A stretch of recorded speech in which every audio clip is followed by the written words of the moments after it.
galera, beleza? Como é que vocês estão, meus amigos? O vídeo hoje divide aqui em 6 partes e vamos começar falando sobre uma notícia que nos ajuda a entender como nascem os escândalos ministeriais. Depois disso, quero trazer para vocês algumas decisões judiciais para lá de polêmicas que tomaram conta das redes sociais ao longo do dia de ontem e quero relembrar algumas coisinhas que aconteceram bem no finalzinho de 2023. Aí depois, mais uma vez, temos que falar da nomeação do Lewandowski para ministro da Justiça e Segurança Pública.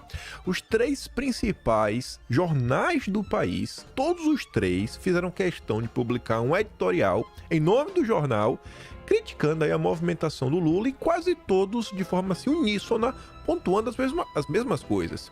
Isso está chamando minha atenção. Quero falar com vocês sobre isso para depois, ainda no âmbito judicial, falarmos de Bolsonaro. Saiu uma nota, gente, que até já adianto para vocês um pouco, que fala o seguinte: Bolsonaro vem colecionando vitórias. Aí você fica, vitória sim, na primeira instância. Os casos que estão indo para a primeira instância estão sendo arquivados. E aí teve um vídeo que eu vi ontem, um vídeo longo. Dessa vez eu vou dar play no áudio longo, né? São quase 6 minutos. A gente vai dando pausa, falando sobre a perseguição a Bolsonaro, com algumas ponderações que eu acho que estão muito importantes. Depois, eu acho que vai dar tempo, aquelas pautas que mostram por que o Brasil segue acorrentado, não vai pra frente. Depois tem notícias do Brasil do Lula, o Brasil que deu errado. E no final, mas não vai dar tempo, eleições 2024. Mas vamos lá. Nos últimos dias, nós comentamos sobre 3 ministros envoltos em escândalos ministeriais, sendo que uma ministra está envolta em 2 diferentes, que é a Nízia, tanto a questões dos testes lá da Fiocruz, que foram comprados, né, com a turma está questionando um possível sobrepreço, e a questão do filho lá em Cabo Frio.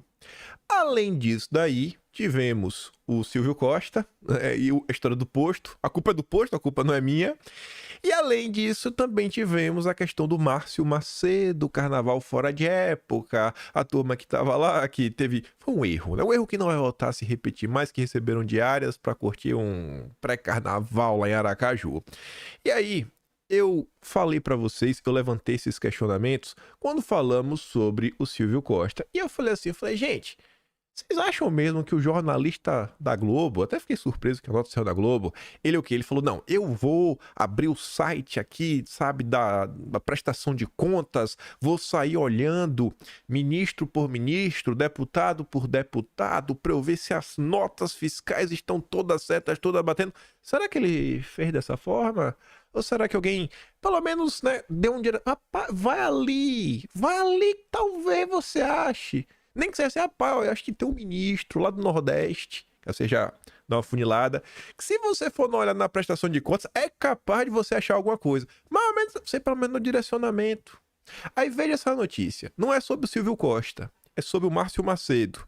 E aí talvez você entenda como é que nascem as denúncias ministeriais. Será que a imprensa... Por exemplo, o Márcio Macedo estava lá. O questionamento não é o Márcio Macedo no pré-carnaval.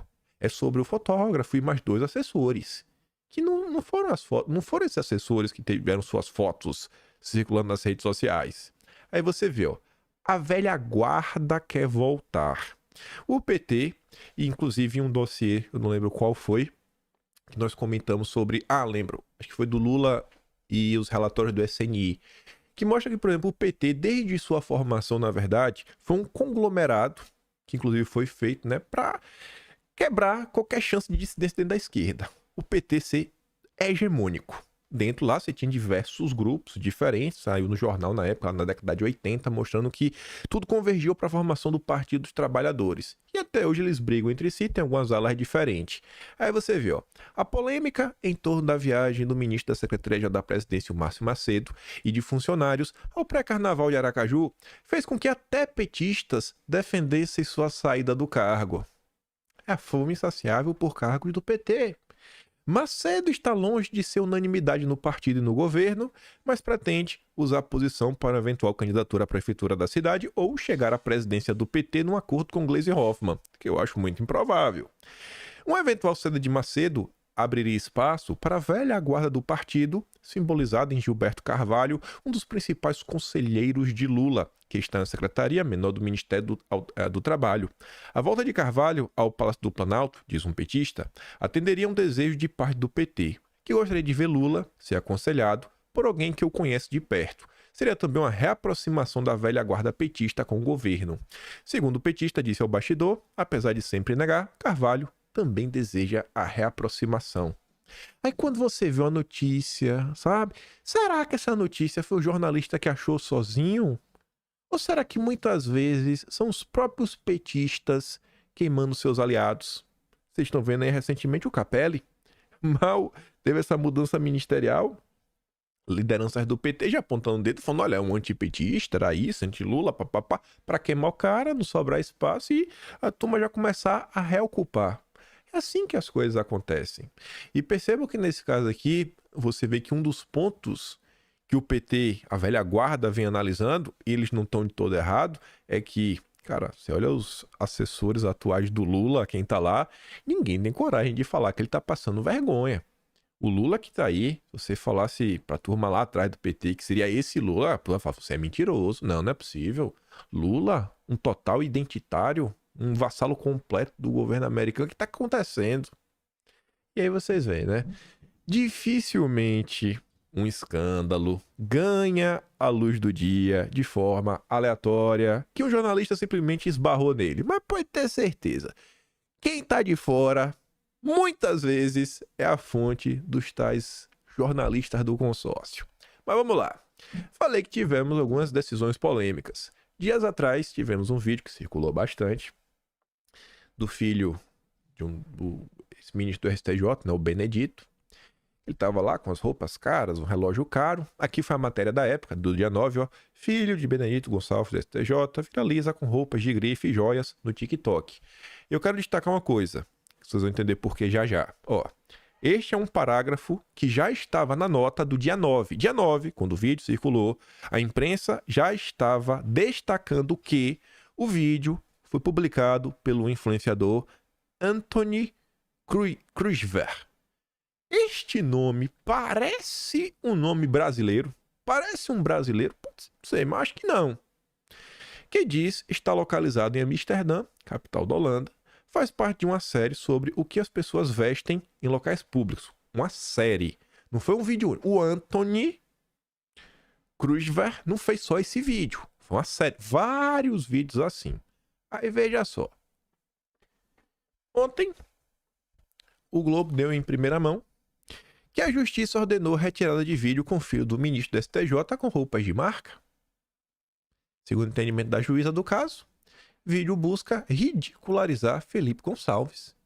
No entender da justiça, o vídeo, além de objetivar ridicularizar Felipe Gonçalves, também pretendia atingir terceiros, no caso, o ministro.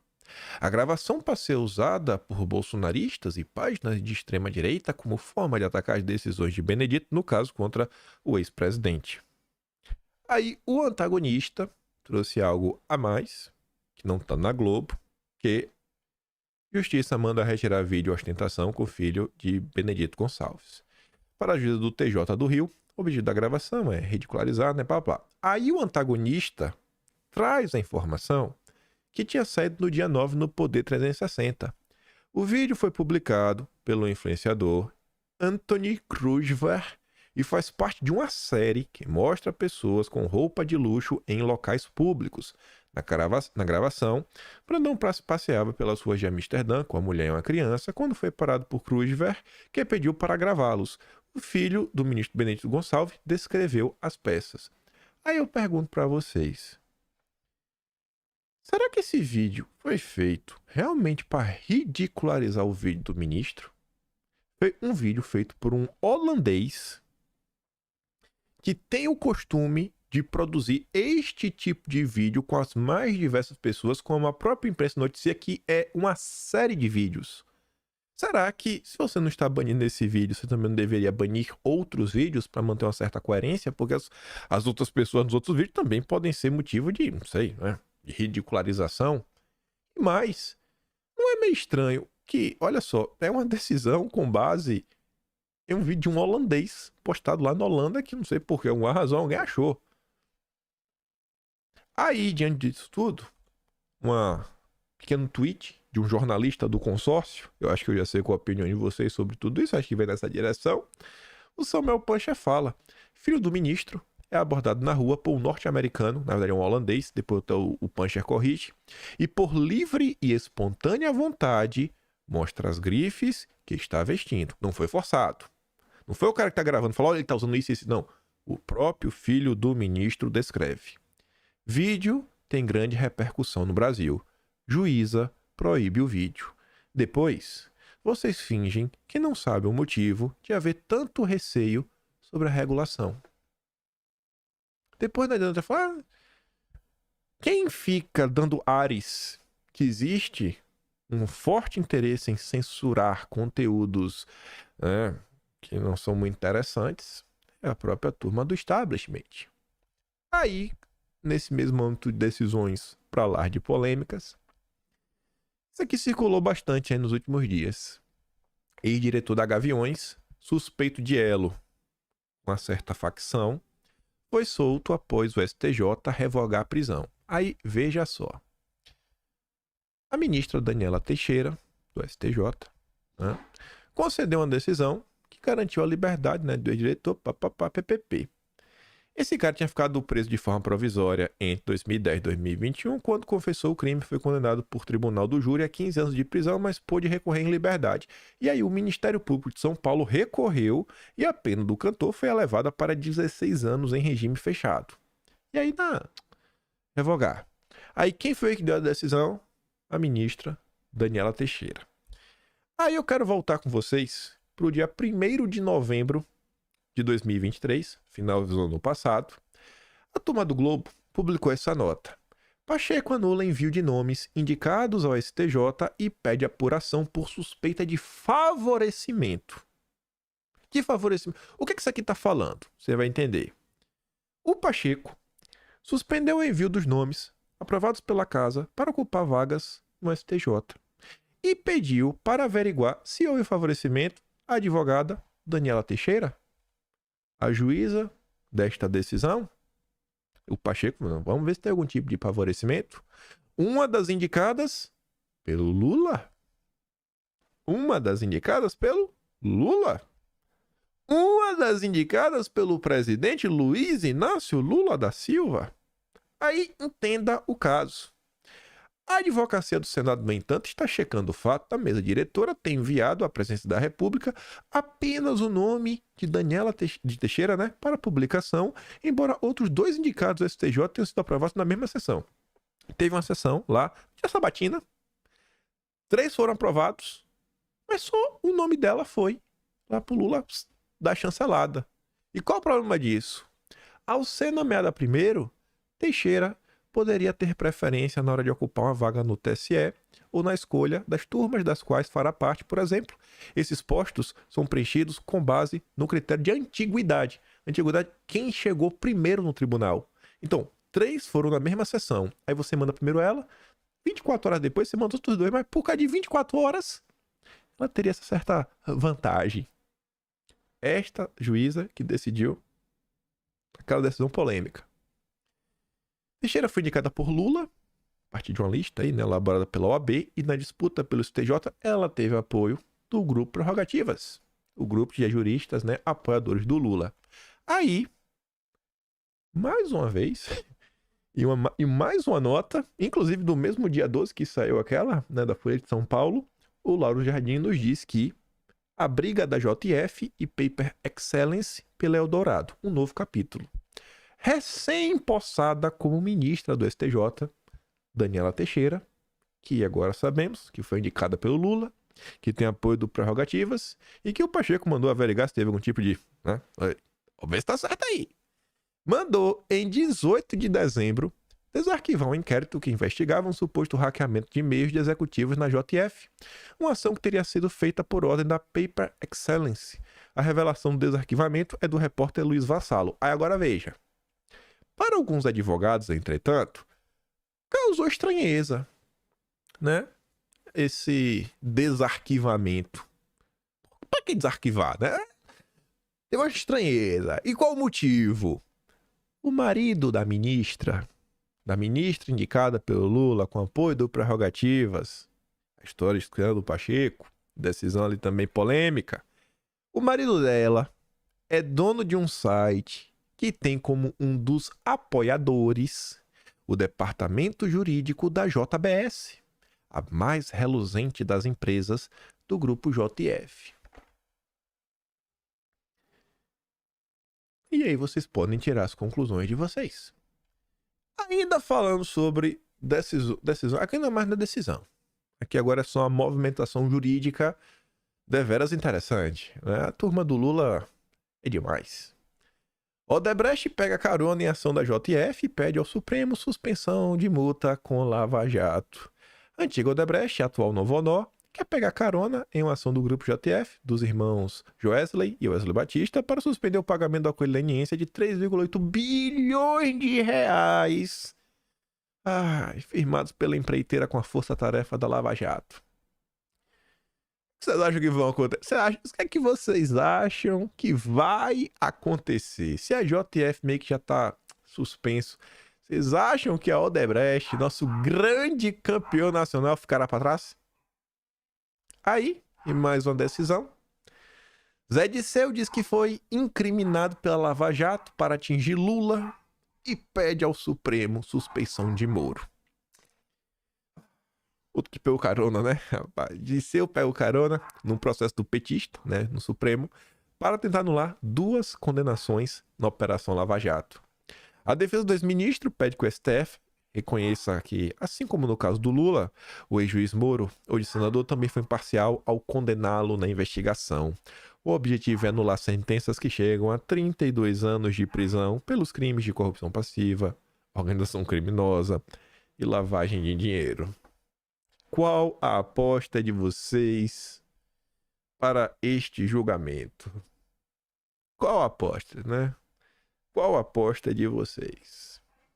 Mas vamos continuar. Não sei se só eu, ou sei lá se tá rolando ou não. Até falei lá no canal secundário, lá no Talking Show, né?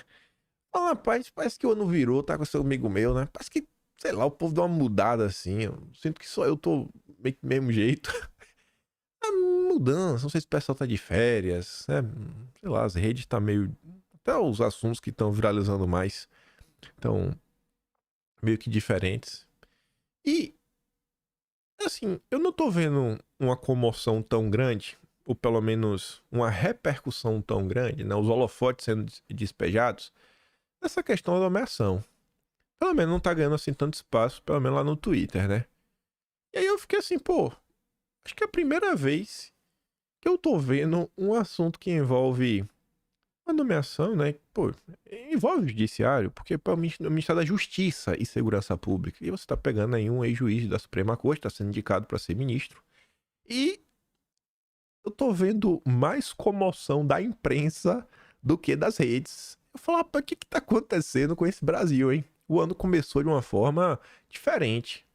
Ontem mostramos como a Globo já tinha reclamado, e também mostrou outros textos. Ontem eu trouxe também para vocês aquela análise, né, que conversou com especialistas, que é no Valor Econômico, falando sobre o judiciarismo de coalizão, e aquele texto parece que ganhou contornos ainda maiores. Aí a Globo já tinha falado, ó, é meio complicado isso aqui, viu, essa aproximação aí, ó, rapaz, Lula, aproximação perigosa, cuidado, Lula. Aí agora, na mesma linha, vem a Folha de São Paulo falar de relações perigosas. Né? Editorial, em nome do jornal. Aqui não tem jornal, aqui é o nome do jornal. A empresa Folha de São Paulo chancela isso daqui. Não é aquele texto que no final fala assim, ó, este texto é uma opinião do jornalista e não necessariamente reflete os posicionamentos do jornal. Não, este texto reflete a opinião da Folha de São Paulo. É um editorial. Com Lewandowski, Lula aprofunda a aproximação com o Supremo, cuja imagem corre risco. Quando o Ricardo Lewandowski se aposentou da Suprema Corte, o Lula indicou ser advogado pessoal para o posto. Quando uma segunda vaga foi aberta, O indicado foi o aliado político Flávio Dino. Para o lugar de Dino, no Ministério da Justiça, o escolhido foi Lewandowski. Os movimentos escancaram, sem nenhuma preocupação com a sutileza, as expectativas de Lula em relação à atuação dos magistrados e da corte mais elevada do país. Trata-se de um jogo perigoso. Ao longo de 17 anos no Supremo, o ex-ministro Lewandowski se notabilizou pela postura garantista e, particularmente, por votos e manifestações favoráveis ao líder petista e a nomes do partido.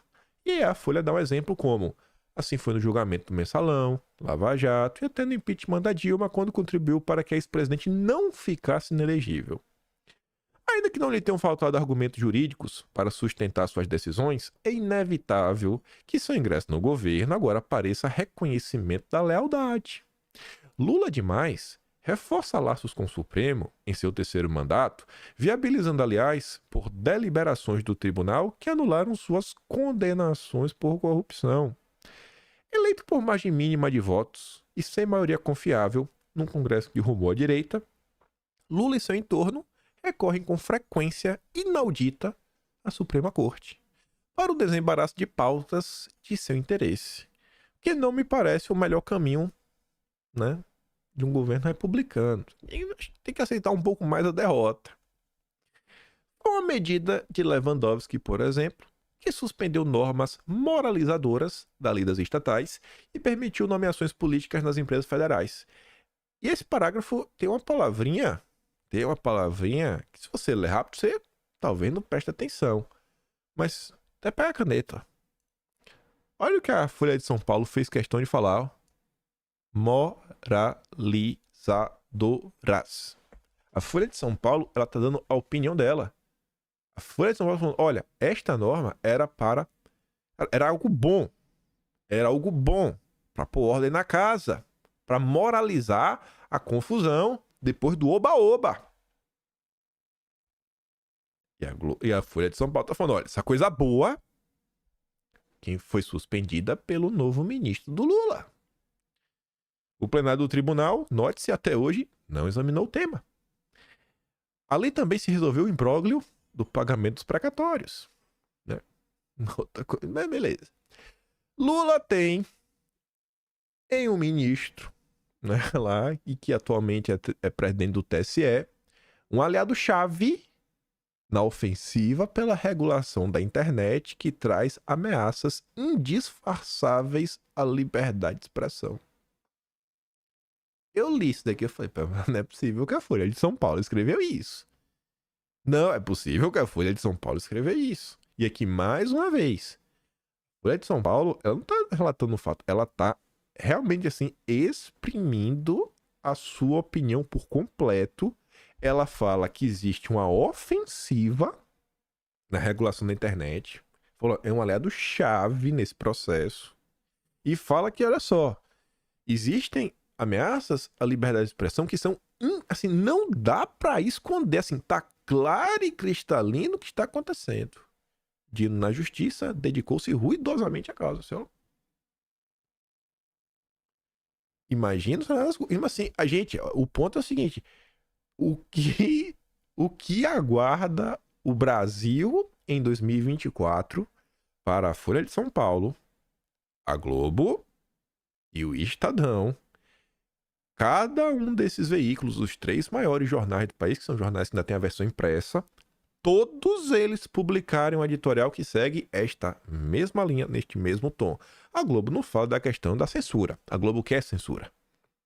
Mas a Globo também pontuou que tem um negócio meio complicado. E o Estadão, a gente já comenta. Depois desse, o editorial.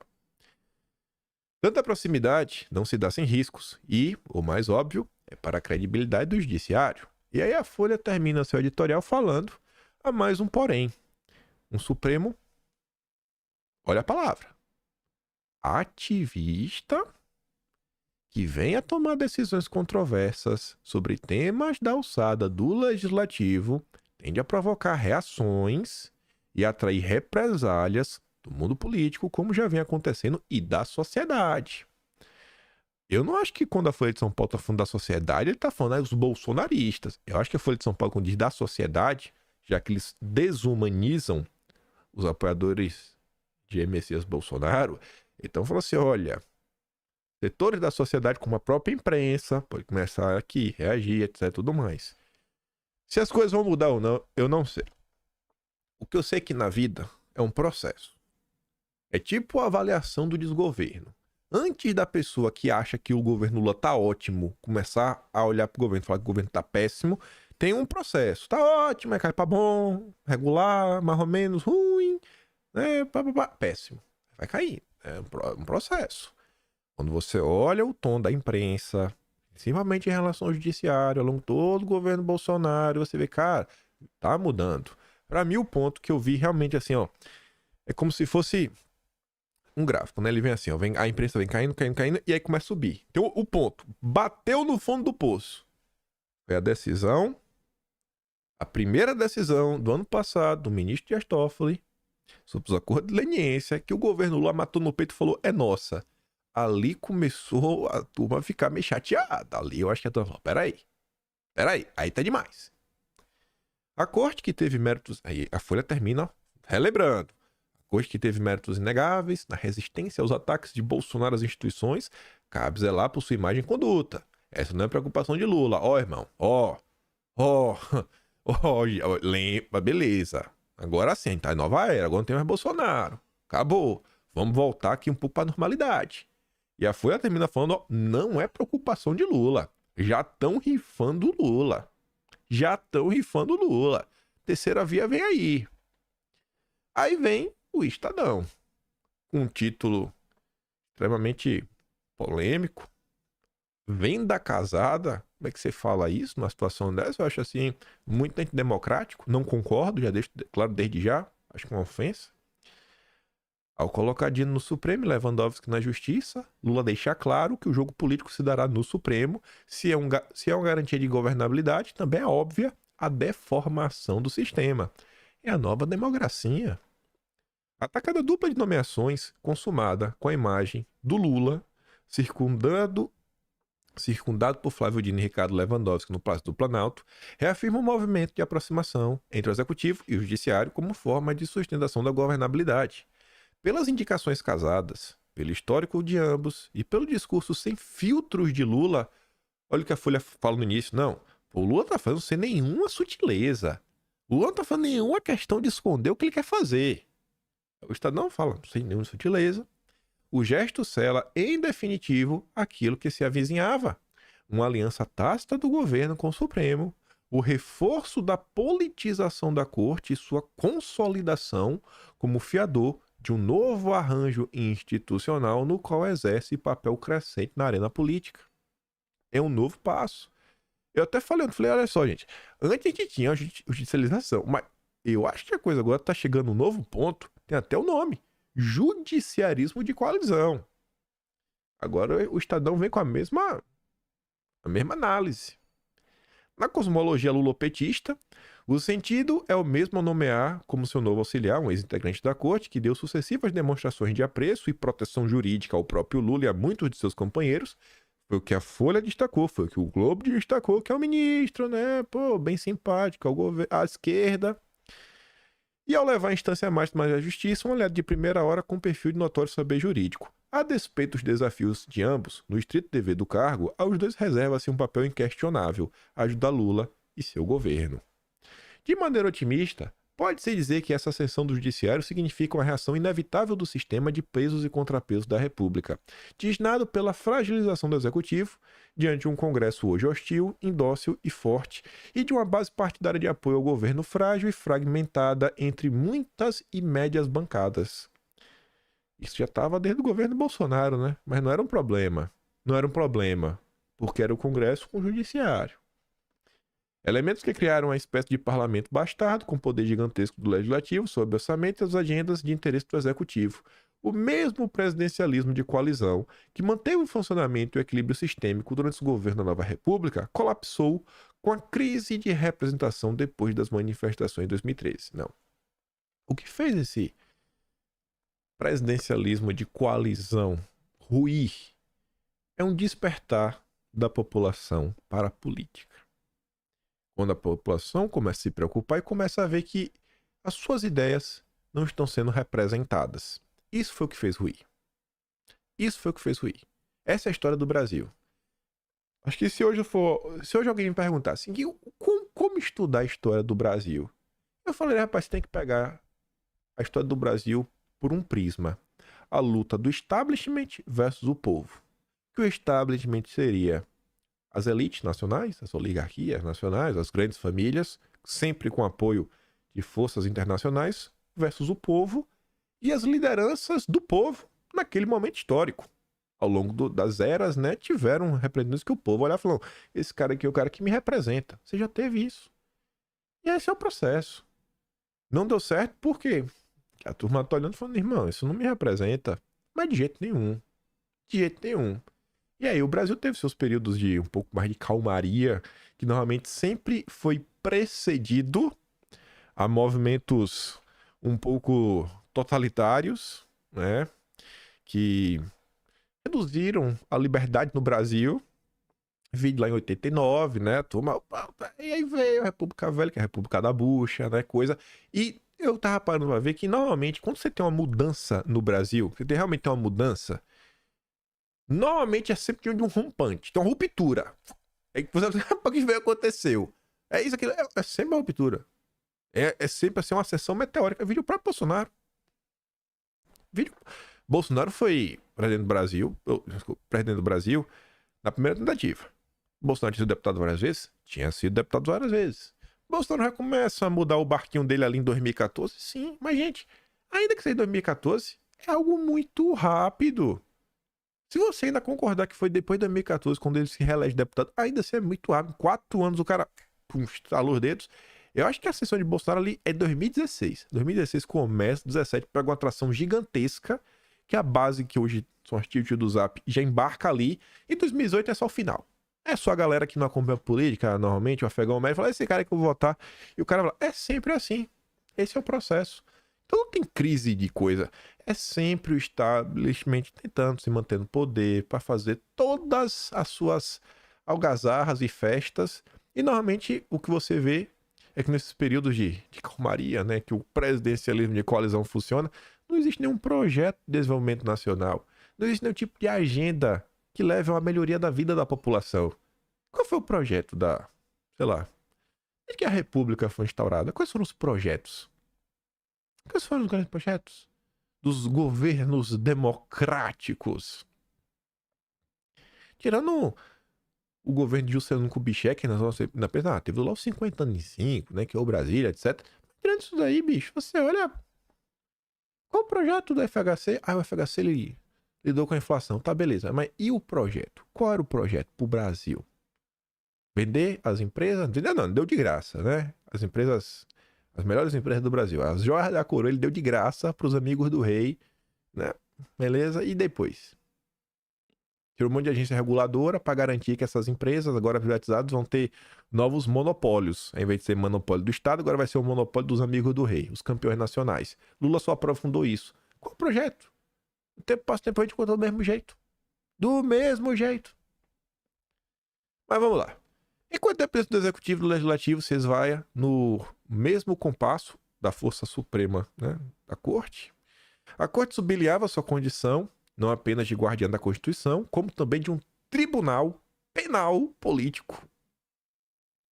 Eu não sei se estava na Constituição como esse pedaço, né? Mas você vê hoje, parece, e você vê inclusive ter essa discussão do foro privilegiado. Pô, vamos acabar com o foro privilegiado para o debate, para as ações começarem a ir para a primeira instância. Porque realmente está se tornando uma corte penal, política. Não sem excessos no protagonismo individual de seus ministros, com declarações políticas cada vez mais frequentes e desinibidas. O engraçado dessa parte é que no editorial do Estadão do dia 9, foi o dia seguinte, né, da festa lá do dia 8, o Estadão fez questão de falar que é um absurdo os bolsonaristas questionarem se houve, né, alguma coisa errada, que o judiciário sempre agiu com total imparcialidade. Eu vou dar pausa aqui e eu vou pegar. Não, eu vou dar pausa, que eu acho. Vou dar pausa, só para não ter nenhum tipo de delay. Esse foi o editorial do dia 9, né, do Estadão. O Estadão que agora fala, olha, teve muito excesso, muito excesso, muito excesso. Era o que reclamava. O golpismo explícito e o implícito. Eles estavam putos da vida que tinha senadores da oposição fazendo um documento contrário aí, né, à festa do dia 8. Aí, falava, ó, mas não faltava contudo considerar que os golpistas que participaram do evento do dia 8 não eram meros delinquentes, mas patriotas que agora são vítimas do abuso do judiciário. Aí falava, ficou claro no malicioso manifesto dos 30 senadores que falavam que tinha, né, olha, o governo Lula teria cometido flagrante omissão no dia 8, sem aparecer que os petistas tiveram alguma participação dos golpistas, depois o Supremo que estaria violando direitos constitucionais no afã de condenar os golpistas. Aí lá para tanto falava, ó, chega a ser ofensivo, né? Ora, o país vive hoje em plena normalidade democrática. Há eleições livres, a imprensa livre, há funcionamento livre e autônomo de cada um dos poderes. Certamente há tensões, mas elas são próprias de todo o regime democrático. Certamente há decisões equivocadas da Corte Constitucional que merecem duras críticas, mas isso é impróprio, né, isso é próprio de um regime democrático. Tá bom? Tá bom. Quem não te conhece, que te compre. Mas vamos lá, vamos voltar. Tudo isso resultou no que analistas vêm chamando de judiciarismo de coalizão. Então você vê que aquela nota que a gente comentou ontem do Valor Econômico, que entrevistou especialistas como Christian Lynch, que é o autor deste termo, judiciarismo de coalizão, já ganhou as páginas do editorial do Estadão. Estamos diante de uma nova forma de democracia. Em outras palavras, segundo essa tese, o regime presidencialista só funciona se o presidente tiver uma boa bancada no Supremo como parte do jogo político da governabilidade. É o que Lula vem fazendo.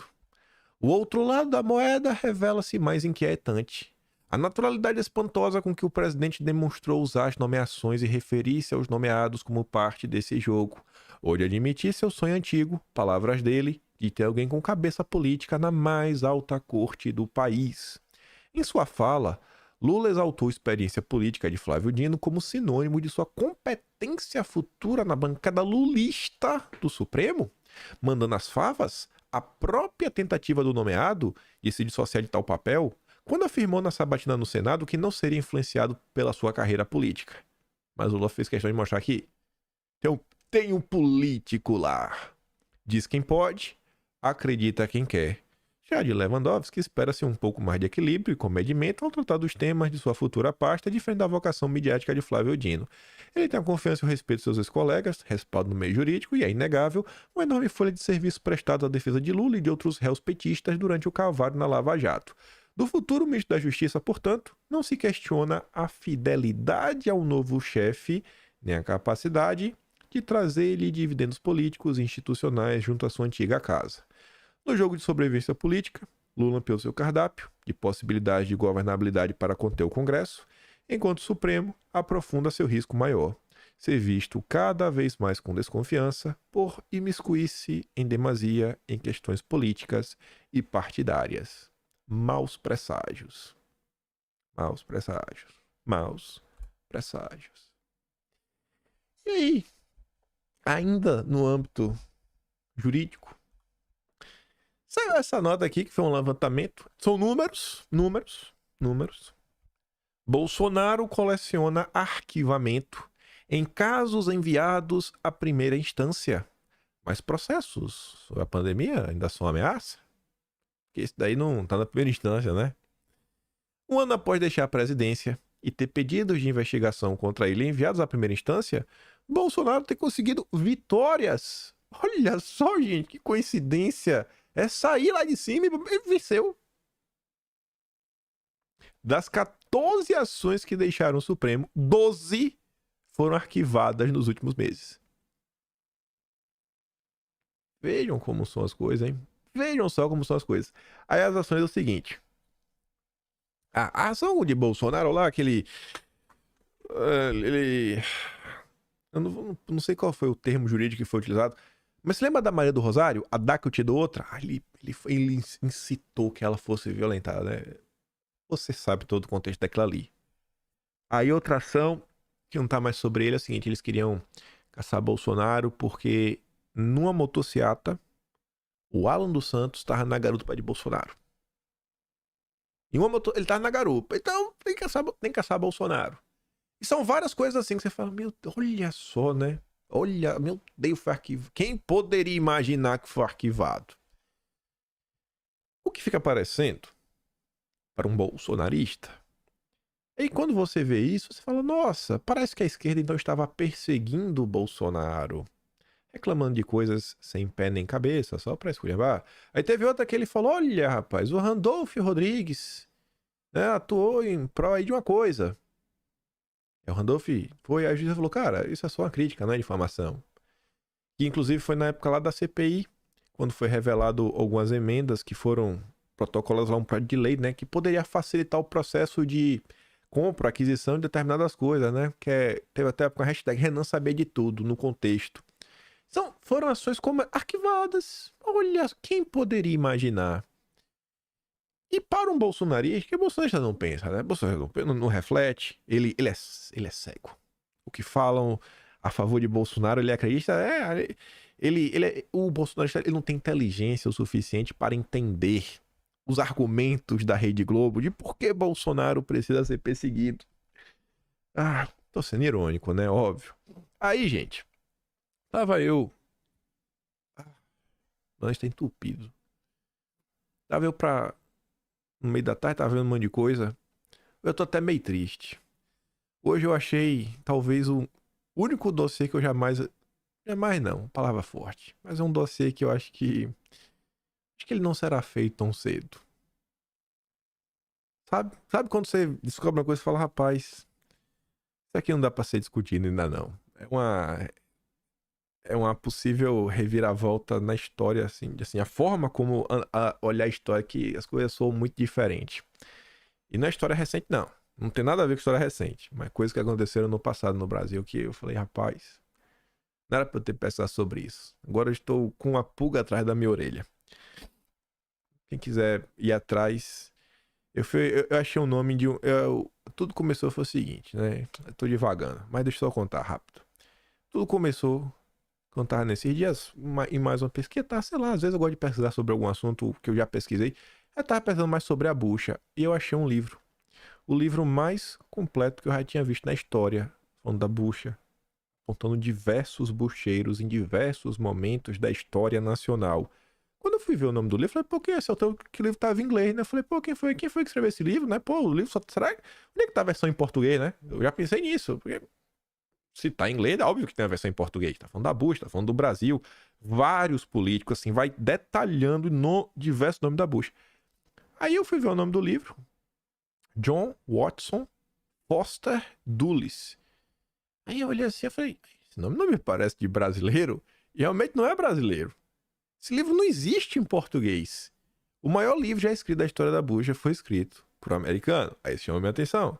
Aí quando eu fui ver quem era o pai desse cara? O pai desse, meu Deus do céu. Sabe o CIMI que tá aí? A ONG, ligada à igreja, que é a questão da Agenda Verde, que tá ligado ao CEMI, que é o Conselho Mundial das Igrejas, que é pior ainda. Pois bem, o pai desse cara tá envolvido nisso. O tio dele, ninguém mais, ninguém menos do que chefe da CIA. É o Allen Foster. O pai dele, que é o José... o John Foster, foi só secretário de Estado. Veio ao Brasil, tem fotos com o José... E aí eu comecei a pesquisar, daqui a pouco entrou o nome de mineração, aí eu comecei a ver algumas coisas, tava lá, esse cara que era historiador veio pra trabalhar na mina, que era a Hanna, que teve um negócio com o governo, eu falei, olha como esse que se conecta com a questão do IAB. Aí comecei a olhar algumas coisas, comecei a me passar o que aconteceu no passado, aí comecei a achar outras coisas que aí eu não vou entrar. Que foram umas coisas que eu falei, bicho, começaram a aparecer algumas denúncias de coisas que, sabe... criaram desdobramentos na história do Brasil que eu falo, cara, teve interferência internacional mais uma vez aqui, eu não acredito. Mas essa história aqui é muito complicada para ser comentada e até para juntar esses fatos, eu passei acho que eu passei tanto tempo lendo sem me preocupar em separar nenhum material que eu falei, cara, isso aqui não... Vou guardar para mim por hora. Vou guardar para mim. Vamos ver o que é que o futuro traz aí, mas a história na minha cabeça ela tá bem clara. Mas voltando aqui para Bolsonaro, falando de perseguição, quando eu tava passando no Twitter, né, no meio disso daí, pesquisa outra, aí eu vi esse vídeo aqui do Mafinha. Lá vai ele colocar o Rui Costa Pimenta. E chamou minha atenção aqui o texto dele, que ele fala assim, ó, o presidente do PCO fala sobre a perseguição ao bolsonarismo e a setores de esquerda. Eu dei play, fiquei ouvindo um vídeo longo, e é um vídeo interessante, de coração mesmo. Eu nunca me atrevo a dar play em áudios muito longos, mas esse daqui eu quero ouvir junto com vocês, porque eu acho que tá acontecendo algumas coisas que são um pouco mais amplas e que às vezes não entram no radar da turma da direita. Escuta só. Então, aqui, né, eu queria explicar duas questões que eu acho que são fundamentais, que é a seguinte. Primeiro, que confunde a cabeça do pessoal, né? A primeira questão é a seguinte. Eu vejo que tem gente de boa fé que discorda dessa nossa colocação. O Bolsonaro é perseguido ou não? É. Quer dizer, ou ele é perseguido, ou ele está sendo tratado de uma maneira correta pelo sistema judiciário nacional. E aí? Nós temos que esclarecer essa questão.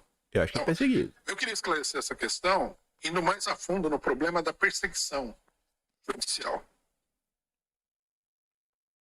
O problema aqui, que eu acho que a maioria das pessoas não entende, é o seguinte. O judiciário não pode, se ele agir democraticamente, se ele agir de acordo com o Estado de Direito, ele não pode realizar uma campanha contra nenhum cidadão. Será que existe uma campanha contra Bolsonaro? Parece que sim, né? Não é falando do judiciário, mas uma parte do consórcio. O consórcio parece que foi uma campanha contra Bolsonaro há um bom tempo. Mas vamos lá.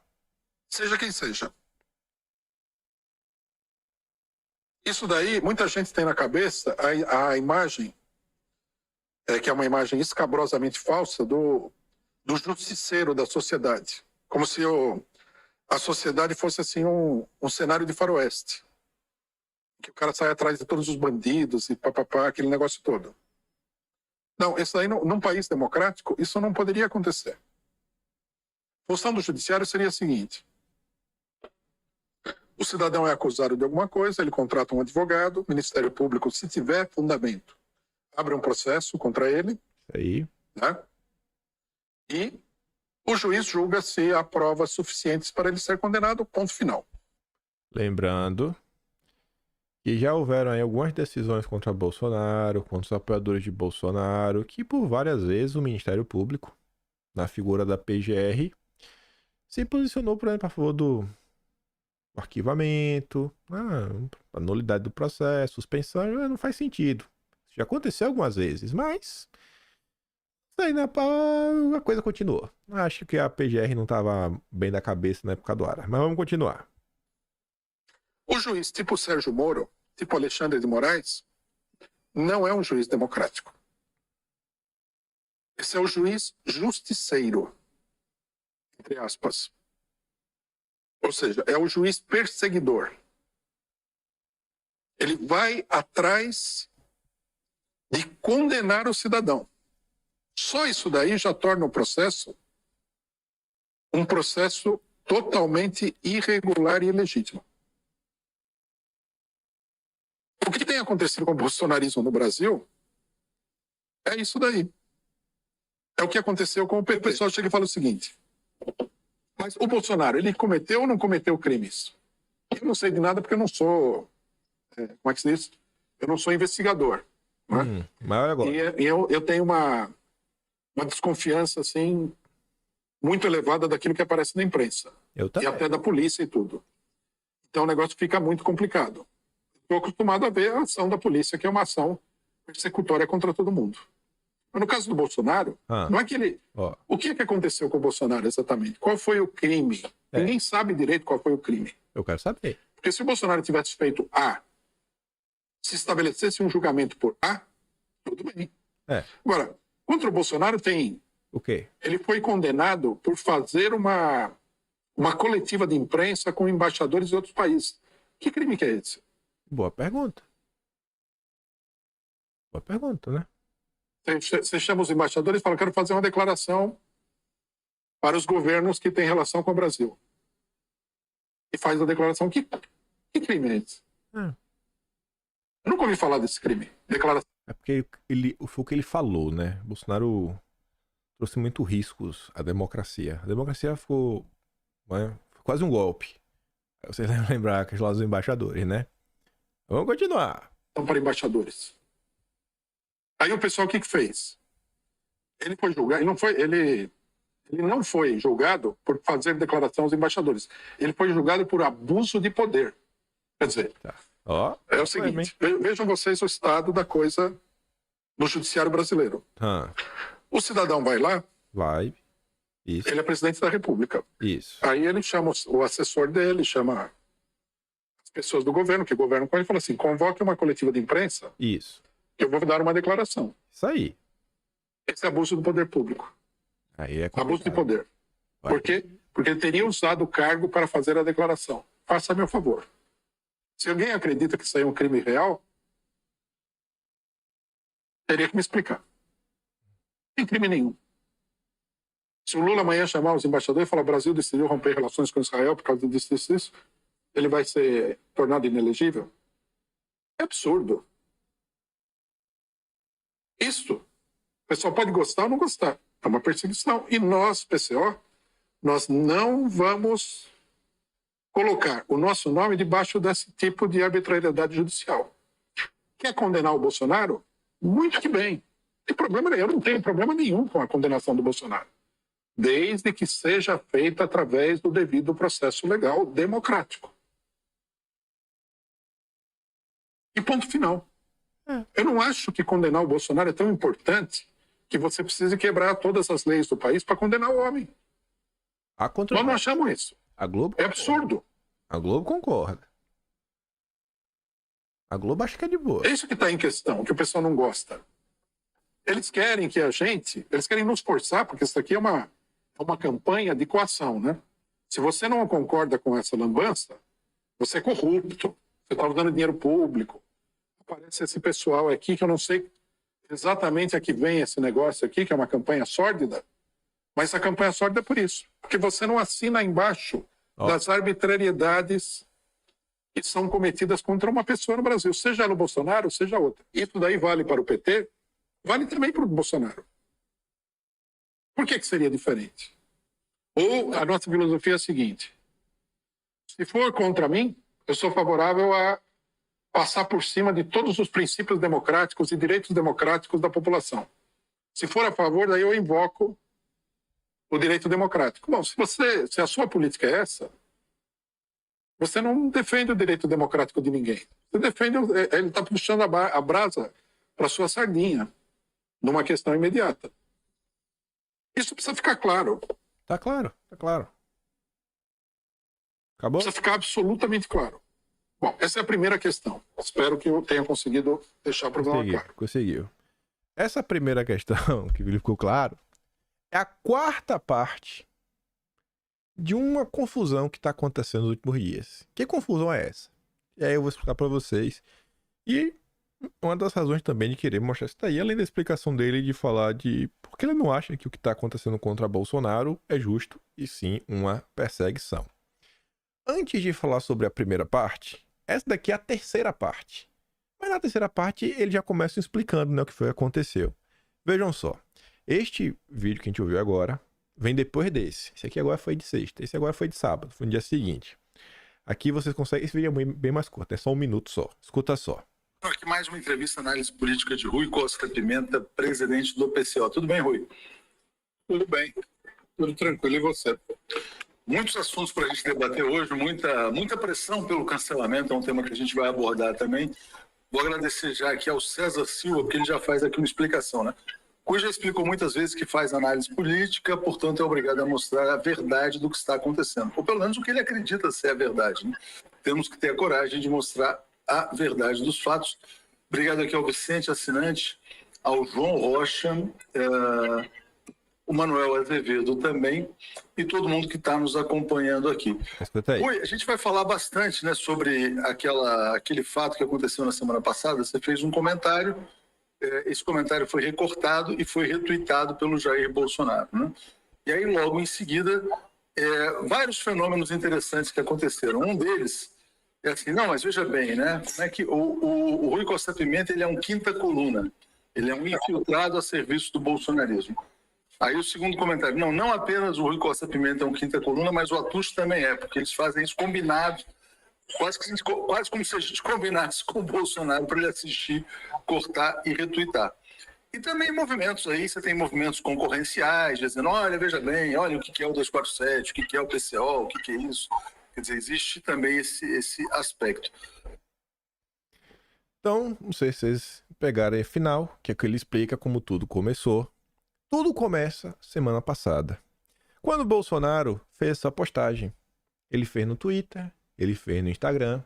Bolsonaro pegou um recorte que diz, cara, que o Rui Costa fala, Bolsonaro está sendo perseguido porque é o único político nesse país com voto suficiente para derrotar o Lula. E aí eu tento passar para vocês a minha impressão do que está acontecendo agora. O que vai acontecer de desdobramento disso? O que é que vai ser o futuro? O que é que 2024 nos aguarda? Eu não me arrisco a chutar. Mas do que eu acompanho, do que eu monitoro, as bolhas da direita, da esquerda, eu diria para vocês que você teria aí hoje, pelo menos,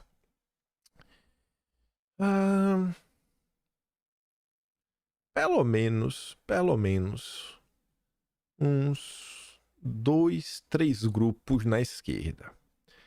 Você vai ter aquela esquerda chamada woke, os identitários, a turma que tenta realmente avançar aquelas pautas da área de costumes, né? Bem coloridas, bem diversas, etc. Tudo mais. Você tem a turma que está preocupada com isso. Você tem uma turma, seria que o pessoal fala, aquela esquerda mais raiz, etc. Tudo mais, tá mais preocupada, sei lá, questões trabalhistas, tipo imposto sindical, vamos mexer aqui na reforma da Previdência, vamos fazer isso, vamos fazer aquilo outro, né? Vamos aqui uns puxadinhos de emprego, etc. Eles não estão preocupados só isso, tem outras coisas a mais. E tem um terceiro grupo que seria um pouco similar a esse segundo, mas que ele está preocupado mais com algumas obras de desenvolvimento nacional. Ele tá mais à esquerda, mas ele já tá assim um pouco mais distante do Lula, aquele cara meio que votou no Ciro Gomes, que tá assim reclamando, tá só insatisfeito, aí vem a questão da margem equatorial e fica reclamando, etc, tudo mais. E aí o que é que eu venho observando é que pessoas declaradamente de esquerda, que votaram no Lula, fizeram campanha pro Lula, estão começando a reclamar. Começando a reclamar. O que é que isso significa? Significa que eles não vão votar nunca mais no Lula? Não sei. Eu sei que eu vi comentários, trouxe para vocês recentemente em vídeo, de pessoas falando que em 2026 eles vão anular o voto. Vão anular o voto. Ele não vai votar nem no Haddad nem na gente. Vai anular o voto. Mais de uma pessoa falando isso. Trouxe para vocês ao longo da semana esse tipo de comentário. Isso está acontecendo. E aí, o Atush ele tá falando, e o Rui Costa também falando no vídeo, é o seguinte, cara. Ele falou coisa de Bolsonaro. Falou uma verdade. Nada além disso. Aí a turma tá revoltada.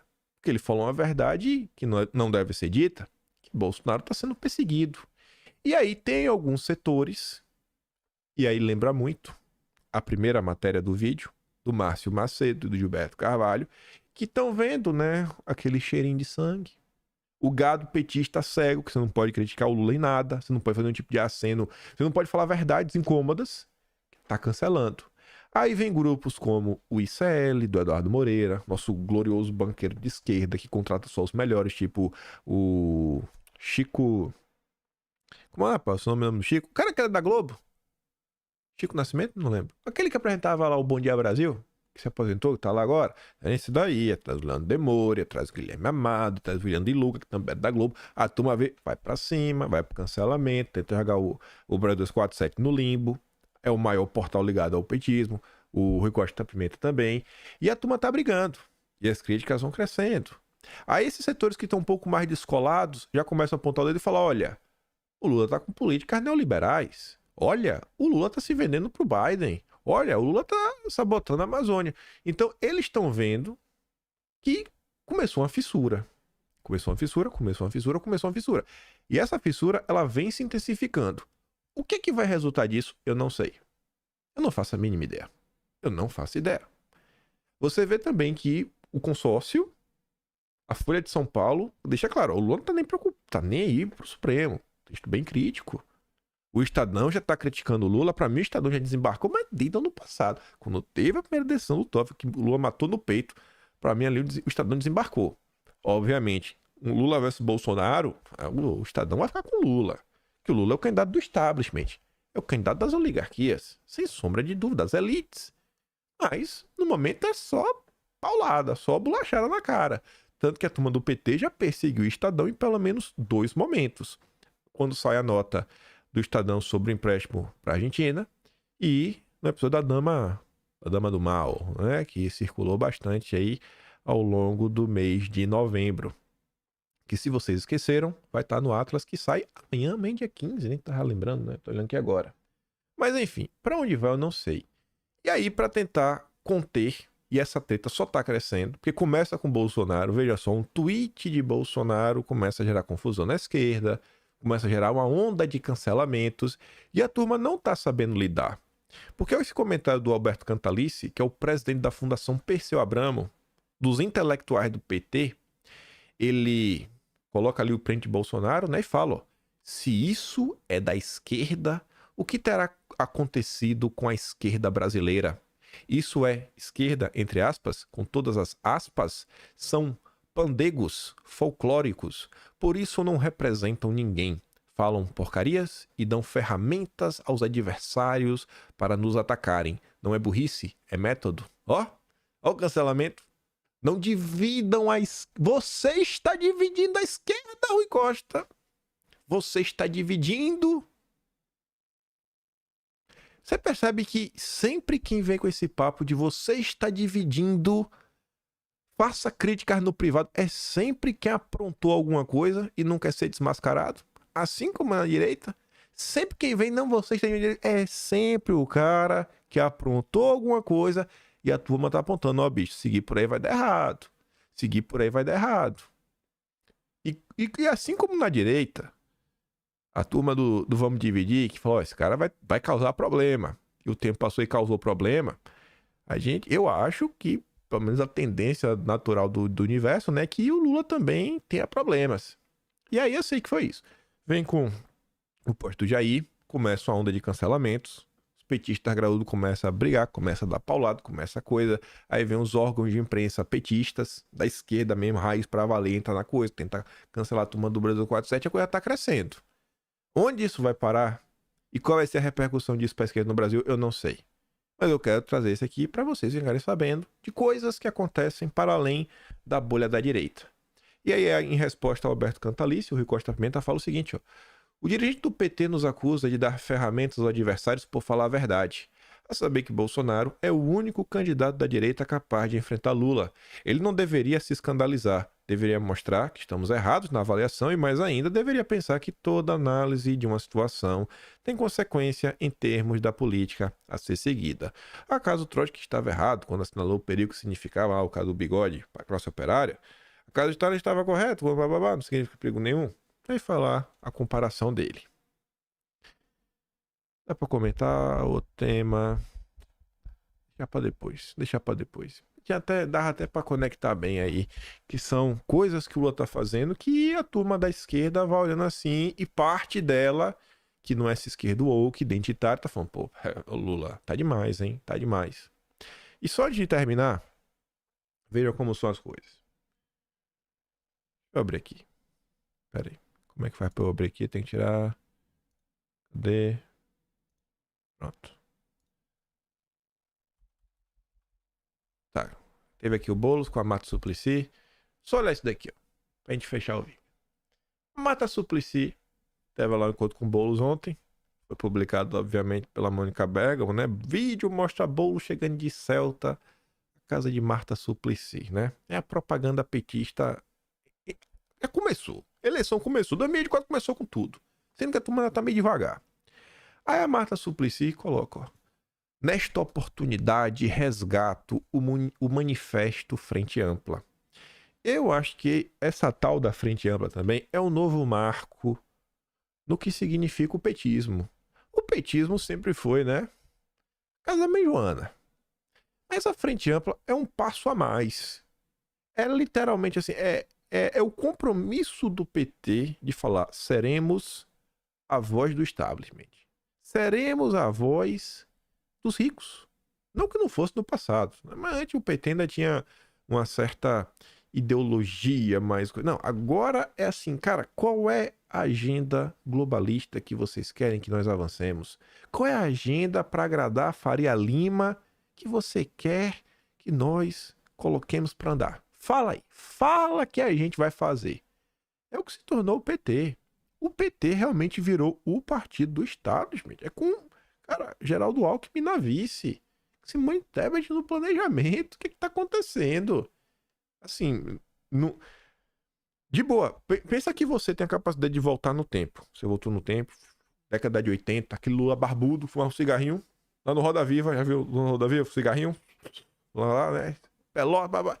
Imagina você olhar pra aquele cara com meio de botão, sem terno, peito aberto, barba, né, preta ainda, cabelo preto, fumando um cigarrinho.